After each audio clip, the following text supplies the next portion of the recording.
There's a version of you that was meant to change lives, make money with ease, experience deep love, and live confidently. But that version of you got buried, not because you weren't good enough, but because you worried your way out of becoming that version of yourself. You worried about what other people would think, you worried about being alone, you worried about money running out, and now you're stuck in a life that doesn't reflect your truth. And so you share less, you speak softer, you dream smaller, and every day, a little more of your magic dies. This isn't just a bad week or a phase. For some of you, it's been years, even decades, of ignoring your intuition, betraying your soul, and wondering if God forgot about you. But he didn't, and you're not broken, you're just blocked. And in this video, I'm going to help you identify the exact mental loops, these 3 deeply embedded worries that have been distorting your clarity, draining your confidence, and disconnecting you from your inner genius. Because once you clear these, you won't just feel better, you'll move different. You'll speak from your soul, attract aligned wealth, and finally live in the bold truth you were born to embody. In fact, the word worry should be deleted from your vocabulary altogether. It's like Mark Twain once said, "I'm an old man and have known a great many troubles, but most of them never happened." So what are these 3 worries, you might ask? Well, let's get into it. The first worry that hijacks your potential and silently robs you of your power is worrying about what other people think, giving weight to other people's opinions. It's the most common, the most deeply ingrained, and the most devastating. Because if the world can convince you to doubt yourself, it doesn't need to do anything else to stop you. And so you censor your truth. You shrink your presence. You avoid the very thing that your soul came here to do just to stay liked, safe, and accepted. But that safety is an illusion, and I'm about to show you why. When you care about other people's opinions, you're not just afraid of being judged, you're afraid of being seen, truly seen. And that fear is ancient. And the whole root of this fear of being seen stems from our need to fit in as humans. It comes from a time where being exposed and cast out from the tribe meant almost certain death. Back then in the caveman days, belonging was survival, but today, that same instinct is hijacking your mission and dimming your voice and keeping your soul on mute. It doesn't apply today because in most cases, you're not being threatened by death every single time you leave the house from things like starvation, enemy tribes, or fatal injuries. You have to understand that your nervous system doesn't know the difference between being outcast by a tribe and being judged by a stranger on the internet. It's the same biological fear, it's just dressed up in modern clothing. Fortunately, you can change this perception by shifting how you think and feel about it. And this is the shift that needs to happen. Leaders are always judged. When you realize this, you'll realize that the more truth you speak, the more resistance you'll attract. And that's not a sign that you're doing something wrong. That's actually confirmation that you're on the right path. Think about this. What do Donald Trump, Joe Rogan, Elon Musk, Kanye West, even Kim Kardashian all have in common? They do not care about your opinion at all. Say what you want about them, but they understand that stepping into their truths, whatever weird truths they believe in, turns you into a target. So yes, people will hate you. That's the cost of being powerful. But if your message can awaken even one soul, was it not all worth it? And to think about this in a different way, to the degree that people love you and advocate for you, you will have an equal and proportionate amount of people that think you are a joke, that just want you to disappear. And your job is to simply get people off the fence. You don't care if they love you, you don't care if they hate you, get them off the fence. The truth is, the people who sit on the fence are the most useless to your mission. They don't love you, they don't hate you. They're not inspired, challenged, or triggered. They're just there, taking up space. They're neutral, unmoved. And in this world, neutrality isn't peace, it's apathy. It's energetic death. You don't grow a movement with people that are kinda interested in you. You grow it with people who are lit up by what you say or absolutely pissed off by it. And so the more you worry about staying likable to the fence sitters, the more you dilute your power until no one even hears you anymore. You become invisible, palatable, forgettable. Polarization isn't a liability, it's a requirement. Let people love you or leave you, just don't let them yawn. I mean, even Jesus Christ understood this, right? The literal Son of God was crucified for speaking the truth. He stood firm in his message all the way through death. And here you are, second-guessing a post on Instagram because someone on the internet might call you weird. You have to get over this right now, or else you'll never get free. The truth is that in order to become a genius, you have to risk being considered a fool. So say the uncomfortable thing. Share the truth that's been pressing on your chest. You're not just doing it for you, you're doing it for the thousands of people who need your voice to wake up. And so I want you to ask yourself, what kind of being am I? What am I here to stand for? What truths would I be willing to live or even die for? Until you know those things, other people's opinions will run your life. But the moment you do know them, you'll speak with more power, you'll move with certainty, and you'll start to magnetize your tribe by simply being who you are. History is filled with people that had something unique and authentic to say, but never had the courage or the boldness to say it. Don't be one of those people. Let go of other people's opinions. And once you start letting go of other people's opinions, you'll start to notice something strange happen. Certain people in your life won't like it, because when you stop needing their approval, you stop playing the role that they've cast you in, and suddenly the dynamics in the relationship start to shift. Friends will feel distant. Lovers will get uncomfortable. Family will start to question you. And that's when the second worry creeps in. What if I end up alone? What if letting go of these relationships means I lose everything? And this one cuts deeper than the first, because it's not just about being seen anymore, it's about being abandoned. And for most people, that fear is paralyzing. And so the second fear to eliminate out of your mind is any fear around your relationships and being alone. Most people don't even know who they are outside of their relationships. They've become a collage of every person they've tried to impress. And because of that, they've never felt the soul level safety of being fully seen, fully respected, and fully loved. If you've never had a friend who would go to war with you, or a partner who holds your heart like it's a sacred flame, it's not that you're broken, you're just earlier on in your journey and you haven't met them yet. And if you do have that, cherish and protect them, because it is very rare. But if you don't have that and you can't be alone, you'll keep bending your identity to earn belonging. You'll shrink, you'll settle, and your truth will stay buried under everyone else's expectations of you. This is why I'm such a big advocate for self-mastery, because it requires solitude. There will be seasons where your growth is going to outpace your circle, and in those seasons, you'll have to dig deep, sit with yourself, and open to new energies that match who you are becoming. There's millions of people out there who would be delighted and excited to be a part of your life, but you'll never meet them if you keep filtering your light to keep the wrong people comfortable. I mean, you're seriously worried about being alone when there's people out there in the world like Mr. Hands. If you don't know the story of Mr. Hands, I'm gonna keep it as PG as possible. Just look it up on Google later on.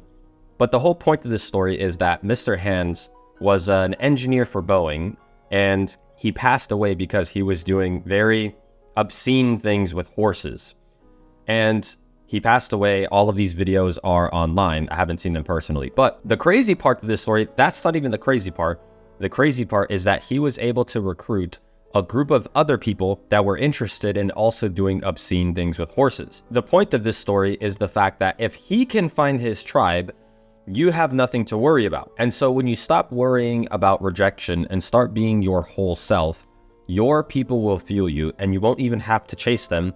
You just have to stop hiding. The vast majority of people, they wear a mask and a personality of what they think other people will like. And so you simply being yourself will separate you and differentiate you from the crowd, and you won't be afraid of being seen anymore. And that will be the thing that magnetizes the people that are meant for your life. You have to stop hiding. You have to stop playing small if you want to find the people that are meant for you. And so I want you to ask yourself with honesty and with vision, who are the ideal companions for my life? What values, energies, and qualities do I want to be surrounded by in my romantic relationships, my friendships, and my business connections? You are meant to be adored, respected, and supported. Anything less is a disservice to your soul, your mission, and the sacred power of your heart. You would be surprised at how many people never take the time to specifically outline what kind of people they want to be surrounded by, and then they're surprised when they don't get the results that they want in life. The people who are the most aligned for you in your life are not just gonna sprout into your life by accident. You have to be extremely intentional with this. And this might require some solitude and a period of time where you are alone so that you can connect with yourself. But your future self is going to thank you profusely for spending the time and the energy to cultivate that self-mastery so you can become someone who is in alignment with the types of people that you want to be surrounded by. And once you accomplish this, we can move into the third worry, the one that silently controls most people's lives and most of their suffering: money. This one cuts especially deep, even more so than the first two, because it's tied to your sense of safety, worth, and freedom. And for most people, the fear of not having enough is the single biggest reason that they don't follow their passions. It's the reason that they stay in unfulfilling jobs that they hate. It's the reason that they silence their gift. It's the reason that they live small, settle for less, and call it being responsible. But let's get this clear. Money is just energy. It's not evil. It's not complicated. It's a mirror. And this mirror is reflecting to you how you relate to yourself, to others, and to the infinite abundance that surrounds you and is available to you. You see, most of us were taught about money backwards. We were trained to trade time for survival, to go to school, get good grades, beg for a high-paying job, and hopefully retire at 65 with a sliver of freedom. But if you're a conscious being, you already know that that path is poison to your soul. The system wasn't even designed for a time like this. It was designed for a different time. Your grandma bought her house for what you pay in 2 to 3 months of rent. And then she sold it last year for $700K. And then boomers are telling us that the secret to their success was making coffee at home instead of going to Starbucks. It doesn't work like that anymore. And you're not crazy. The system itself is broken. So yes, you have to get rich. And not just for the luxury, but for liberation, for impact, and for peace. You can't shrink your way into wealth, especially in today's times. There's a limit to how much you can cut back, but there is no limit to how much you can create.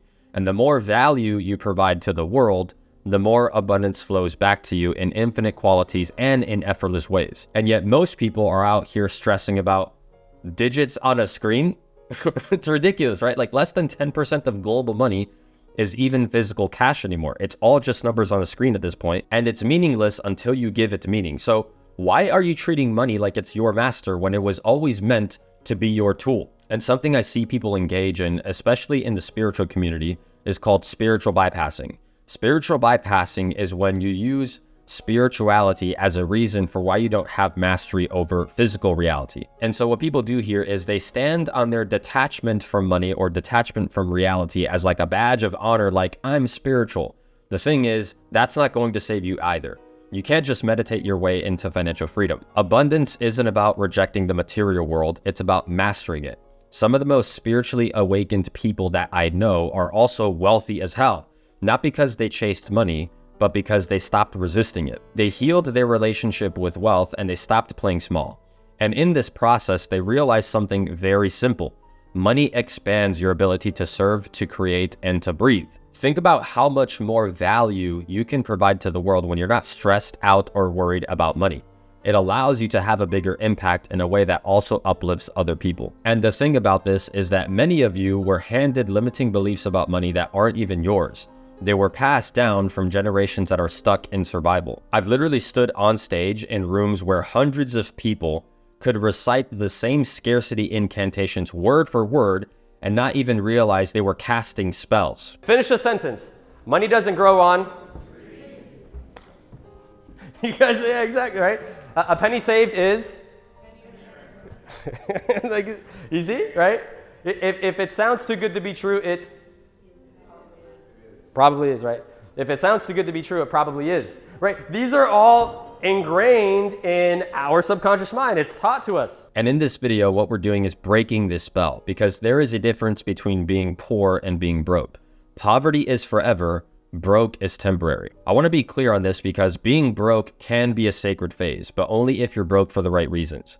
If you're broke because you're building, you're investing in yourself, you're learning, you're aligning deeper with your truths, then that's not failure, that's foundation. But if you're broke because you're afraid to be seen, you're afraid to sell, and you're carrying all this shame around receiving money, that's not spiritual. That's self-abandonment dressed up as humility. And I totally get it, right? Like if you're actually broke right now, I know how ridiculous all of this sounds. You're like, easy for you to say, Jose. Maybe you're even staring at your bank account, wondering how you're going to make it through the week, or maybe you're pinching pennies just to get by. That pain sucks. It's real. I've been there a million different times and it totally sucks. It's very difficult to think in abundant and resourceful ways when you have real pressing needs. But here's the key that I'm getting at. The energy of shame, guilt, and self-hate around being broke, that's what's keeping you stuck there. That energy is like a prison and you're the only person with the key to unlock yourself out of the cell. Because until you can honor yourself in the absence of money, you'll never hold it when it comes. If you're not good without it, you won't be good with it. And as I'm saying this, I'm not also telling you to go max out your credit cards on overpriced courses in the name of abundance and manifestation and law of attraction. That's not spiritual either. That's just reckless. I've seen people ruin their lives and put themselves in crushing debt listening to some internet grifter selling them a pipe dream. Be careful with who you listen to and be cautious of where you invest your money. But the whole point here is to change your paradigm and change your perception about money so that way you can invite more of it into your life. Wealth doesn't start in your bank account. It starts in your nervous system, in your self-perception, in your energetic field. And here's what most people don't see is that people born into wealth don't carry the same baggage that you do. Their nervous systems are wired for abundance. That's why they don't flinch when they spend $5,000 on an ugly jacket or $8,000 on a fancy dinner. It's not because they're better than you or smarter than you or more deserving. It's because they were conditioned to believe that it's normal. Meanwhile, most of us inherited a poverty mindset from people who meant well but didn't know any better. Guilt around wanting more, fear of spending what you have, shame around charging for our gifts. And all of this gets passed down like a spiritual debt. But you get to cancel the debt. You get to break the cycle, not just for you, but for everyone that comes after you. And so the whole point of this is to let it go, because the more you can let go of the money, the more of it flows back to you. And I know this sounds spiritual and woo-woo and it sounds like nonsense, but it's the absolute truth. It is just energy.